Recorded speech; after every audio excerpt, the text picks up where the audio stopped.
Hello, everybody, and welcome back to the Off-Farm Income Podcast. Hey, thank you so much for joining us here on our YouTube channel for episode number 988, everybody. Another rural crime edition for you. Today, I've got an exciting interview for you, a little bit of a stray away from our normal rural crime edition.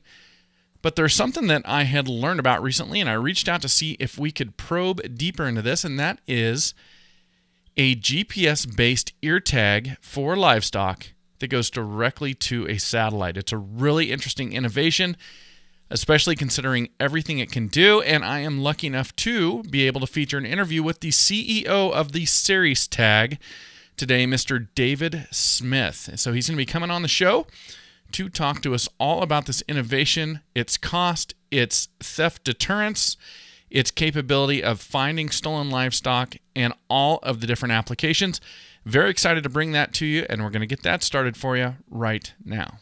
David, welcome to the show. Thank you so much for joining me today. Thanks, Matt. It's a pleasure to be here. Hey, I really appreciate it, and I'm very excited to talk to you and about the Ceres tag, and there's just so much to get into, but to preface this a little bit, this episode of the Off-Farm Income Podcast, it's the 6th episode I release every week. So I release it on Saturdays. And I added this episode about 7 months ago, just trying to bring attention to some of the factors that can impact farmers and ranchers negatively and give them a heads up on what's going on around the world and kind of how to start preparing to keep people from stealing their stuff and to keep rural crime from impacting them. Because I spend the other 5 days of the week trying to give people hints on how they can be successful and ways they can make it in farming and agriculture. But man, it would be just my luck to get all that stuff in place, then have some person come in and steal my livestock or something like that and completely sabotage everything I've been working towards. And so I've kind of got this episode on the backside of the week to hedge against that. So I really do appreciate you taking the time, and I'm very, very eager to find out about the applications of the Ceres tag and all of that. So that's a very long way of me saying I'm excited to have you on the show. But if you could, would you mind just kind of introducing yourself to everybody? Yeah, sure. So my name's David Smith, and I'm the CEO and co-founder of Ceres Tag. We started the company about 5 years ago, and I'm really excited that you're particularly interested in the theft side and theft reduction side of the capabilities. I mean, the tag itself that we've developed, everyone gets excited about the sensor, but it's all about the data, really. It's what we can do and the value that each individual farmer can have from that data. But the tag itself has GPS, has an accelerometer, it's got Bluetooth and RFID for identification, and does do the ambient temperature. A big, strong feature of why we even started the company was the family actually has we run cattle ourselves, and we've experienced some of the anxiety that is associated with when you have stock theft, and we wanted to create something that really made a difference. This Ceres Tags is the world's first and only to go directly from the cow's ear in communication to the satellite. So you don't need infrastructure at all. And, and part of that was driven, ironically, in South Africa, where they say they don't just steal the cattle, they steal the infrastructure as well. They just, it really causes a big problem. So, yeah, that was one of the cornerstones of the development. Yeah, that is fantastic. I just a couple of weeks ago, I was talking about on this episode, I was talking about the use of cameras as a deterrent on farms for theft and things like that. But of course, if you don't have a technologically updated camera that can transmit wirelessly to another location, to where when somebody gets filmed, that is captured. If they can go in and they can destroy the infrastructure, if you're saving it on a hard drive or something that's located on the premises, then it really does you no good. So this is really a large advancement in that respect. Okay, so your background, you talked a little bit about that, but it sounds like you grew up and have been working in the cattle industry in Australia for some time. Yeah, so my wife and I both grew up on properties in different parts of Australia. I was from the southern areas, and my wife was from the bigger properties in the north, and we would absolutely, we grew up in the industry. My father was a meat inspector. Melita, the other co-founder, my wife is her family's, she's sixth generation cattle farming family. So we really know it pretty in depth from cradle to grave, you could say. But there was a 25-year window in there where we were off doing infrastructure and energy projects around the world.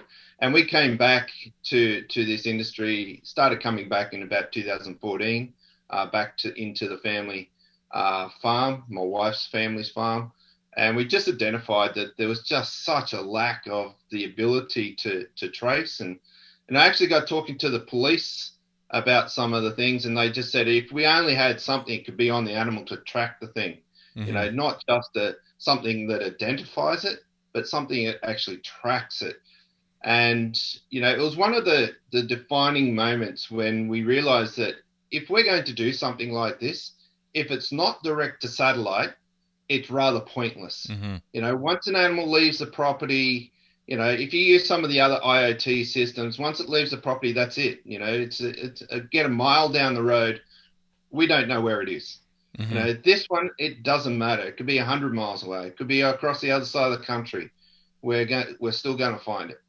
That is very interesting. So what's your professional training and education? And obviously, it's somewhat sophisticated for you to start working and inventing things that shoot messages up to a satellite. Yeah, well, it's interesting, it's that, we would have liked to have stayed on the farm, but there was just a generational sort of thing. There's too many people. So, of course, my wife was a trained school teacher, and myself, I'm an engineer. So that's why we're around doing big projects all over the world. And when we came back, there was a whole lot of business experience we had as well, because to develop something like this, it's not just technical. Right. In fact, we've developed a technical support team of over 150 people on 4 countries, from manufacturing to the satellites to software to the actual hardware development. So it's not just us. There's been millions of dollars put into this development from a lot of different places and shareholders and all of those sort of things to make it work. But our satellite partners are Global Star, and they're based in Louisiana. So we have a very strong affiliation with the US. Sure. But we went with those guys because the coverage was quite good anywhere in the world. Okay. Very interesting. Well, let's work big to small. With small, I shouldn't, small's the wrong word, but let's work broad to narrow. I want to know all the applications of this, and I say it's Ceres, but you pronounce it Ceres? Ceres tag, is that right? I just want them to say the word. I don't mind which way they say it. So we internally do call it Ceres, and in Australia it has been Ceres, but I think that if you went back to the true traditional, it might be more Ceres. So you're right. Yeah, you'll have to forgive me. Where I used to be a sheriff's deputy in California, we had a town spelled the exact same way as your tag's name is spelled, and we said Ceres. So that's why I cannot get it out of my head, but I'll try and say it correctly. Okay, so when it comes to the tag, I want to know all of the applications, everything it can do, and then we'll kind of round that out by talking about the use to prevent or to detect livestock theft. But if you could give us an overview of everything this is capable of. Yeah, well, we could be here for some time, so I'm going to make it as brief as I possibly can. I mean, fundamentally, what we're enabling is to know where your animals are, how many, and what condition they're in. Okay. So if I was to work on the GPS side of things, for instance, of course, knowing where your animals are, you can then start to look at land utilization, making sure you're getting the most out of your grasses. You can actually also use that sort of information for securitization for finance and insurance, which is a thing that not many people think about. We're reducing risk and increasing transparency. So that's a major factor in the profitability of your operations to be able to have that securitization and maybe even get insurance or your loans where you wouldn't otherwise get them, Mm-hmm. and preferably at a lower rate as well. In Australia, our properties are some of them are really big. I'm talking about 1,000,000 acres or more, and they're not all that big, but but you can imagine on a big property, you may not see your cattle too often. You might see them once a year, Mm-hmm. and then where do you go to find them? Hmm. It's so we call it mustering, so rounding up. Yep. Mustering efficiency is like one of the big attractions for the Ceres tags. Not just the money, because we do it with helicopters and people on motorbikes and cars and you name it, Okay. and their horses and all that manpower. We just save on it, and not only that, but when you do it, you're more likely to get all of them. You're not going to leave some of the stock. It's goes out and hides behind a bush, Yeah. sort of thing. So you haven't got that biosecurity threat anymore. And prices in Australia are going through the roof for beef. Mm. So it's a lot of money you're leaving out in the paddock if you don't round them all up. So that's just some of the GPS side. There's a whole lot of people that are utilize this for combining this information with things like satellite information on pasture utilization. There's a group in Israel that's using it to find the animals and use drones to start rounding up the cattle rather than Really? people. So there's no limit to what it opens up. And that's probably the bit that we get most excited about. It. Sure, we're doing a really good thing, we believe, but it's what the opportunities that opens up to everyone. And once you start talking about that, people go, hey, yeah, I could do this and that, and we call it customer led innovation, and we love it. So the more people that we're working together as a tribe or a community to improve things is just good. Now, the accelerometer on it is really interesting, because this is where you get the information about the health and the wellness of the animal. Is there any changes in behavior? So you can pick up things if there's a sudden change of intensity of activity, that there might be wolves at the animals, Mm. or some other threat that's coming on. Of course, that's where you talk about theft. If there's a sudden impact and people are rounding them up and stuff, you'll get that heightened activity. It'll send an alert. Mm-hmm. So from the accelerometer, even before the GPS, you'll start to see, hey, there's something happening here. Maybe I should go and check that out. So that's just one of the factors. But together with some algorithms, things like an algorithm that we secured from the CSIRO here in Australia, the Commonwealth Science Industry Research Organisation, a group of about 6,500 scientists and engineers, that they developed an algorithm called pasture feed intake. And from that, we can actually measure in a qualitative way the amount of grass that the animal's eating. Hmm. And you're combining that with walkover weighing, and the walkover weighing we can communicate via our Bluetooth. You start to get into the feed efficiencies. So which animals have the best conversion? Which ones eat the least to put on the most weight? Oh, wow.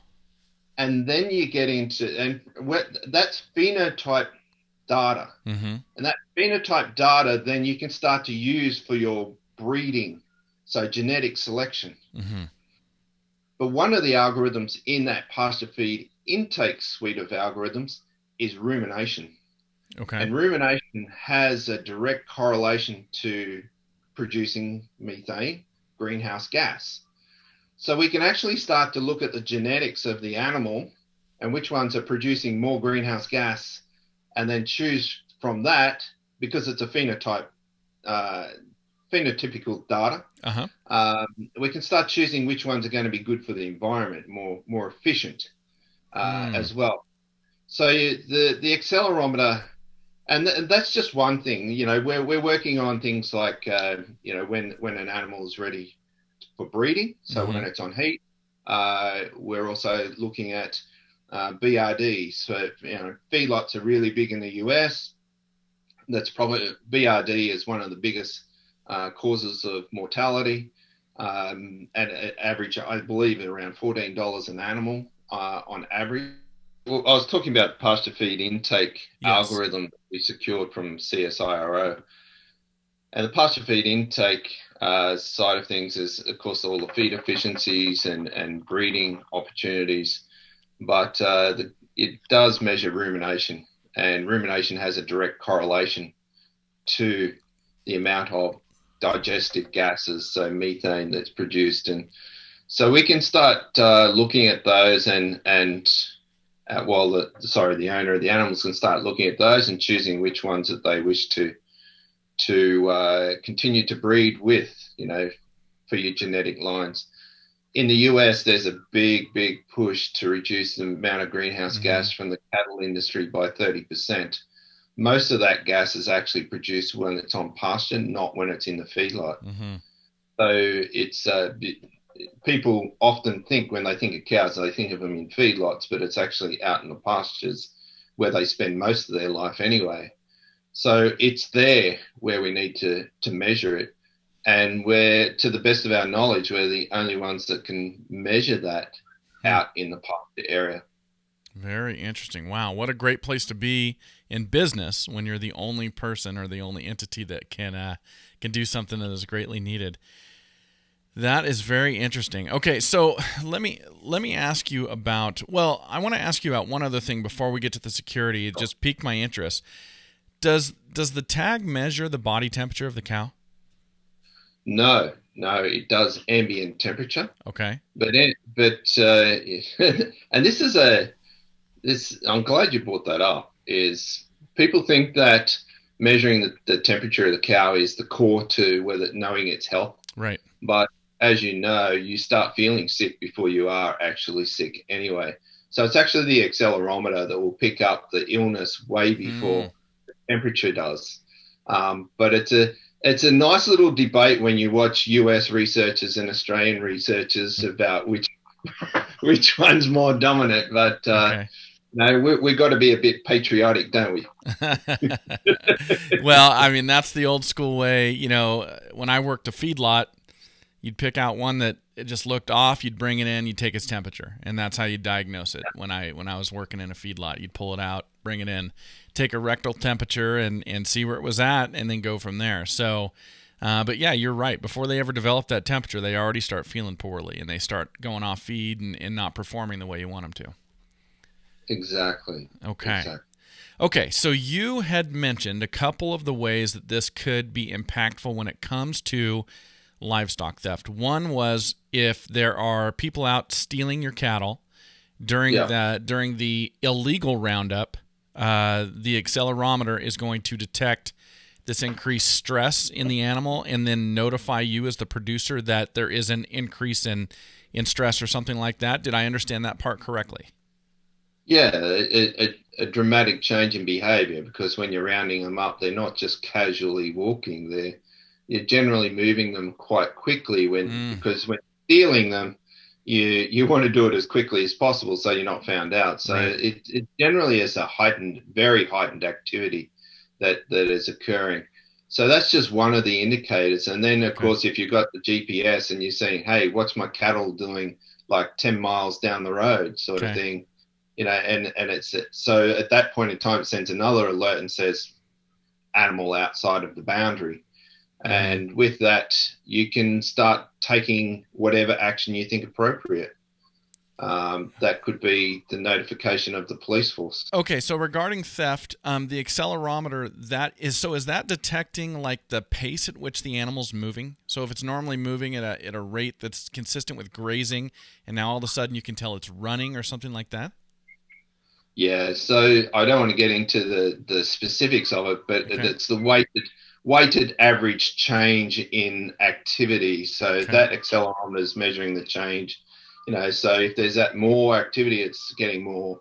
It's it's experiencing more intensity, Okay. and that'll set off the alarm. But and then then you can really start to look at your GPS Yeah. stuff.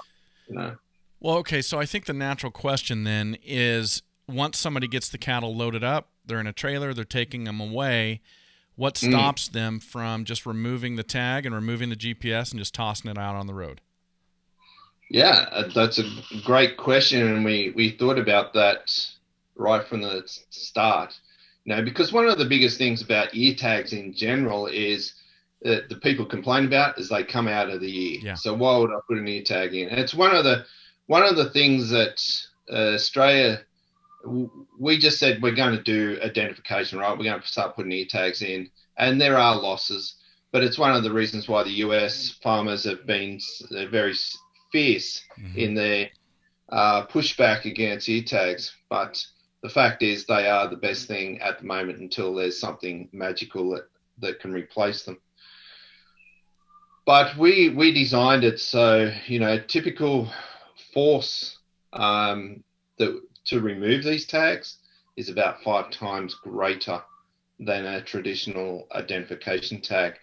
They actually have a metal core in the pins. They're polymer coated, but Okay. they're a metal core. So unlike other tags where you can just get a $3 tag remover and just whip the tags off, with these ones you'll need a set of bolt cutters. You need to get hold down the head. You'll need to get into there and cut them off, and it'll take too long. And by Okay. that time we've already pinged the animal. We know where it is. We know what it's doing.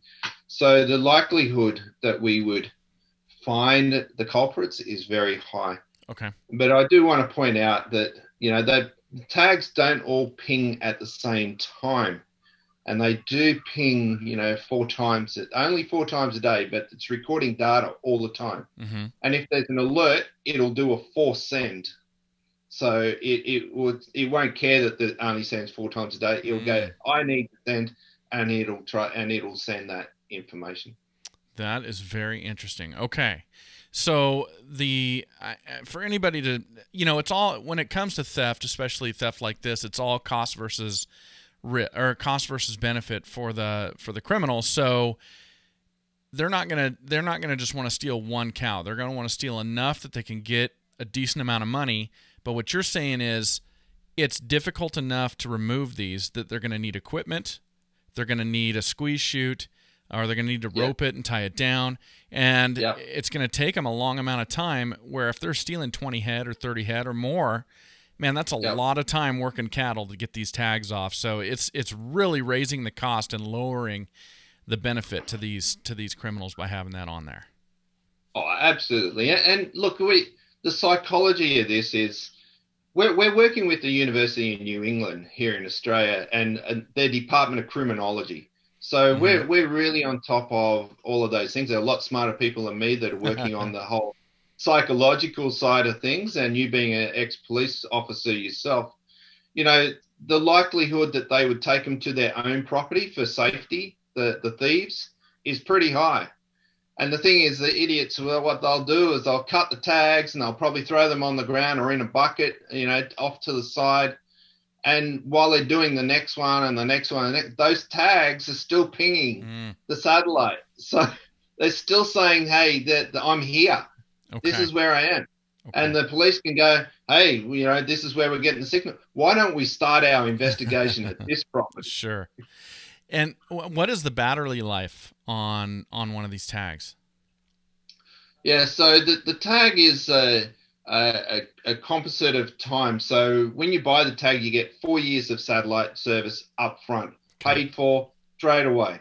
But the tag itself, the battery is good for over 10 years. Oh, wow. So you can do extension of time. Yeah, the tag has a solar panel on it. And again, CSIRO have got a specific algorithm that they developed around energy management that allows us to have a tag that will last for 10 years plus. Wow. Okay. So, for a breeder, you can safely put these on and sure you get 4 years satellite. After that time, you'll need to do a Bluetooth update to the tag, which is pretty simple, and just extend that satellite time. but you've already paid for the tag, right? So the extra satellite time is not going to be that expensive at all. Mm-hmm. That's interesting. And then that brings up a great question: the cost per animal to put these tags on them. Yeah. So just before I'm going to answer that question, but just before I do, I just want to preface this that we don't need any infrastructure for this. So Mm-hmm. instantly you've got you're saving tens of thousands, if not hundreds of thousands of dollars in infrastructure that you would normally have to set up to do this sort of thing. The beauty of this is we sell it in boxes of 24. So you can buy one box of 24, put it on your animals, get used to the data. And if you like it, buy another box of 24. You Mm-hmm. buy them all from our website, and they'll deliver to your door so you can start using them. So they're scalable and plug and play. Now, so the big question is the costing. So you're looking at around about $3,500 for a box of 24, Okay. and about $500 for an applicator. So they vary slightly between countries due to regulation, delivery costs, taxes, etc. Mm-hmm. But if you're looking for a price, that'll all become evident in May when we go live with this, and you go on and onto our website, and the prices will all be there and the availability to purchase straight away. So what we say to people, if they're hesitant about getting into this sophistication, just buy a box of 24, give it a go, Mm-hmm. and if you like it, put it on all your herd. But to start with, put it on your ones that you most value to give you that coverage. So that might be 5%, 10%, 50%, who knows? Mm-hmm. But whatever suits you. One of the things that we were very considerate about is we don't dictate to people how to use it, because we believe farmers are very smart business people, Mm-hmm. right? They already got in their mind how they would use this sort of sophistication if they were to use it at all. So that's what, again, we get that excitement because the flexibility of the platform enables, optimal decision making by the farmer. We've given the power back to the farmer Mm-hmm. to make these decisions. Okay. Well, so here, myself as somebody who raises cattle and has a farm, I'm thinking about it in my head. I did the math on it really quick. So at $3,500 for a box of 24, that's roughly $145 per tag or per head. Here's my question for you on that. If a farmer, if a rancher, if they wanted to put these on their calves, because people steal calves as well, they'll steal yearlings that are getting ready to ship. If they wanted to do that, would they be able to pull these tags off when those calves are ready to ship and then use them again on the next batch next year? Yeah, and we get asked this question a lot. And I've got to be upfront. We design these tags for optimal traceability, provenance, biosecurity, and lifetime animal welfare.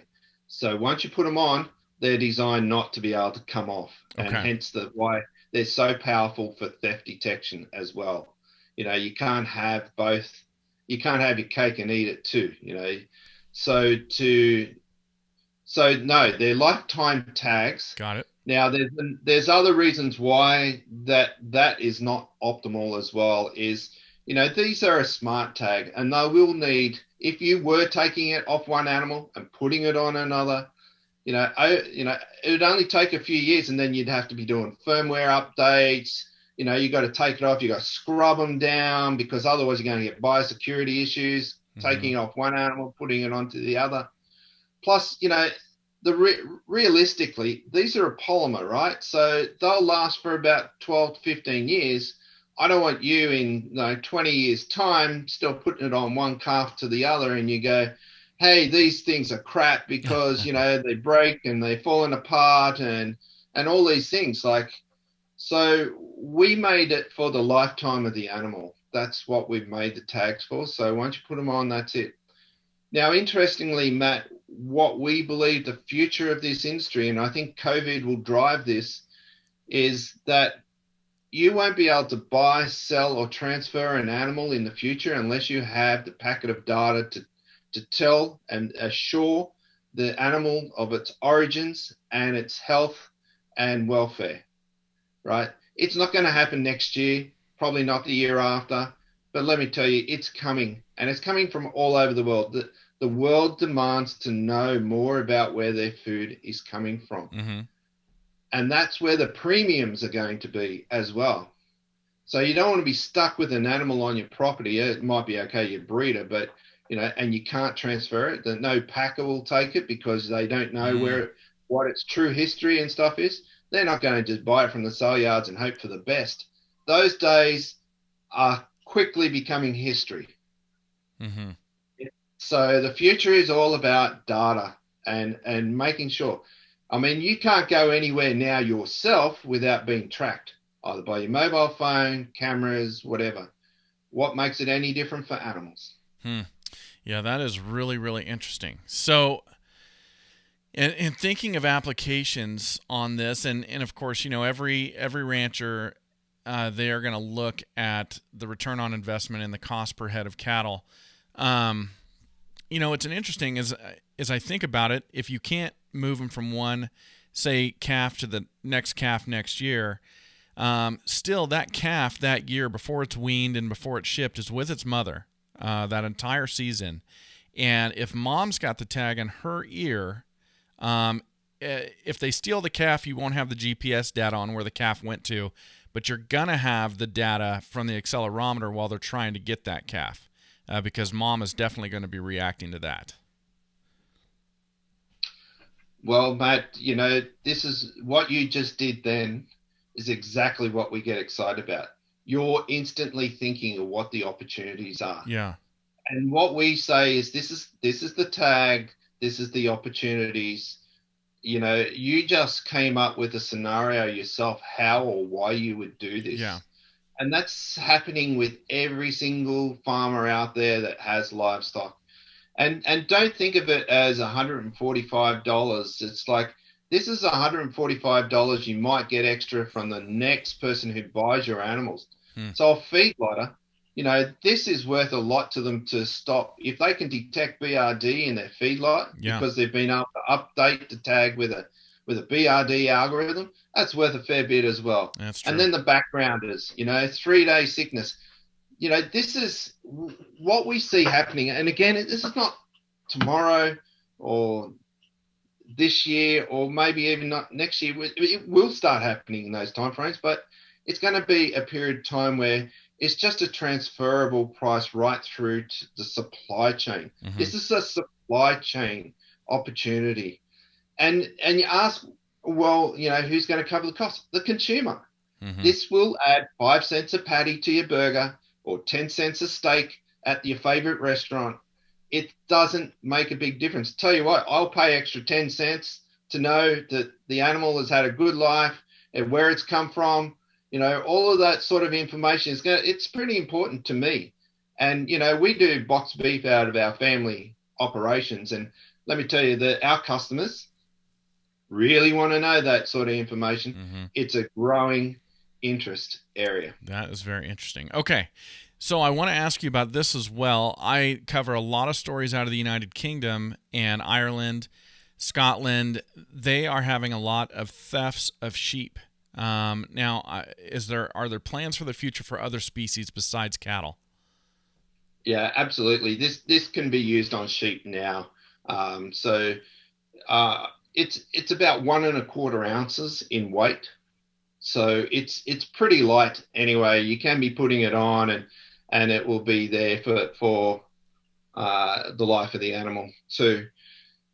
Of course, the sheep are not as worth as much as a cow. Sure. So there is that, so the pricing and the evaluation. But, as one sheep farmer said to me that I'd put this on my sheep that I know twin because that's a phenotype thing, right? Okay. So for a twinning sheep, they put it on without even a blink because they know that this sort of thing has a value of around about $250 to them to put it on to a sheep that twins every single year. Yeah. So they're highly prized. It's not the sheep value, it's what they put out, is value.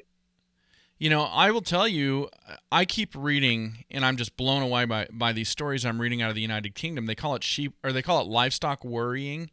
We would call it like livestock harassment or something here in the U.S. But I'm reading stories where overnight some dogs are getting into a pasture over there, and they are chasing the sheep all night long. They're not even necessarily killing them, by biting them or that many of them, maybe just a few, but they're stressing the sheep out all night long to where the sheep are just dying of exhaustion, and these farmers are losing like 40 or 50 head of lambs overnight.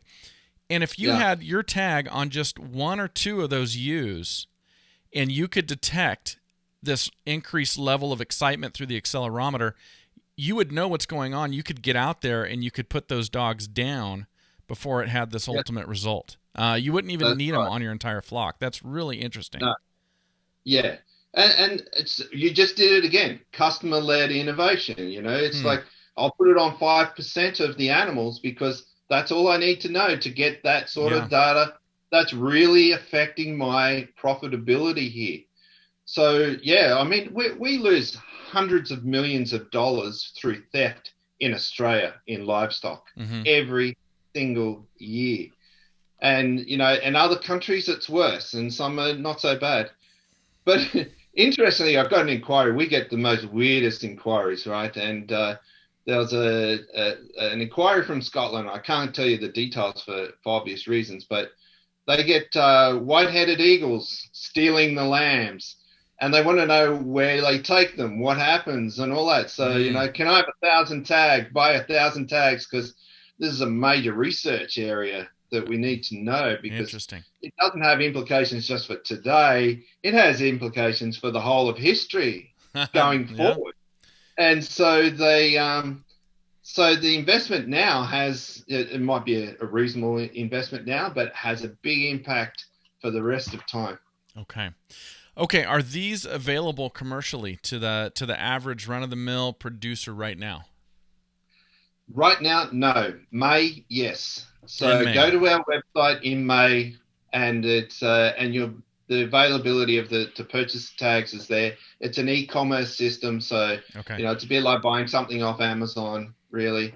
And look, and I want to be upfront here. The demand is extremely high, so those who get in early will get theirs delivered first. We're anticipating quite a surge to start with, so there may be a couple of months delay in the arrival just because of the volume we're anticipating. But the earlier that you get in, the better. But, as time goes on and people calm down, it becomes a regular thing that they're acquiring, those delivery times will get down to, under a month. Wow. Okay. So speaking of that website, and speaking of May, when it rolls out, if people want to get a hold of them, they want to order them, they want more information, where should they be going to find that? Yeah, they should be going to www.cerestag, that's CERESTAG.com. Awesome. David, this is very exciting. It seems like a solution to a problem I've been banging my head against the wall now for about 7 months covering these stories. Thank you so much for sharing this with us today. It's been a pleasure, Matt. Thank you. Well, thank you for being here, everybody, and thank you to David Smith for coming on and joining us today. That was just absolutely fantastic. And hey, we would love to have you click that subscribe button and become a subscriber to our YouTube channel here. And we'd love to connect with you on all of our social media platforms. You can find us on Facebook, Instagram, Twitter, and LinkedIn, everybody. And until next time, enjoy your journey to the ultimate lifestyle business, agriculture.